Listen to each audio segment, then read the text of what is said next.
రాష్ట్రాలకు వాతావరణ శాఖ రెయిన్ అలర్ట్ జారీ చేసింది. రాబోయే 3 రోజుల్లో పలు జిల్లాల్లో భారీ నుంచి అతి భారీ వర్షాలు కురిసే అవకాశం ఉన్నట్లు సూచించింది. తెలంగాణ ప్రాంతం నుంచి రాయలసీమ అంతర్గత తమిళనాడు మీదుగా కొమరిన్ ప్రాంతం వరకు సముద్ర మట్టం నుంచి 1.5 కిలోమీటర్ల ఎత్తులో ఏర్పడింది. నిన్న తూర్పు ఉత్తరప్రదేశ్ నుంచి దక్షిణ ఛత్తీస్గఢ్ వరకు కొనసాగిన ఉపరితల ద్రోణి ఇవాళ తూర్పు బీహార్ నుంచి జార్ఖండ్, ఉత్తర ఛత్తీస్గఢ్ మీదుగా నైరుతి మధ్యప్రదేశ్ ప్రాంతం వరకు సగటు సముద్రం నుంచి 0.9 కిలోమీటర్ల ఎత్తులో కొనసాగుతోంది. ఉత్తర దక్షిణ ద్రోణి ఉపరితలం బలహీనపడినట్లు, దీని ప్రభావంతో 3 రోజుల పాటు భారీ వర్షాలు కురిసే అవకాశం ఉన్నట్లు హైదరాబాద్ వాతావరణ శాఖ స్పష్టం చేసింది. ఇక వాతావరణ శాఖ నివేదికల ప్రకారం ప్రస్తుతం ఉన్న ఉత్తర దక్షిణ ద్రోణి బలహీనపడుతోంది. దీని ప్రభావంతో వాతావరణంలో పెను మార్పులు సంభవిస్తున్నాయి.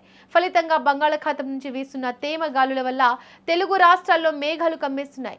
ఇవాళ, రేపు మరియు ఎల్లుండి అంటే 3 రోజుల పాటు ఈ ప్రభావం బలంగా ఉండబోతోంది. కేవలం వర్షమే కాదు, గంటకు 30 నుంచి 40 కిలోమీటర్ల వేగంతో ఈదురు గాలులు వీస్తాయని అధికారులు స్పష్టం చేస్తున్నారు. ఇందులో ఆందోళన చెందాల్సిన విషయం ఏమిటంటే పలు ప్రాంతాల్లో వడగళ్ల వాన కురిసే ఛాన్స్ ఉంది.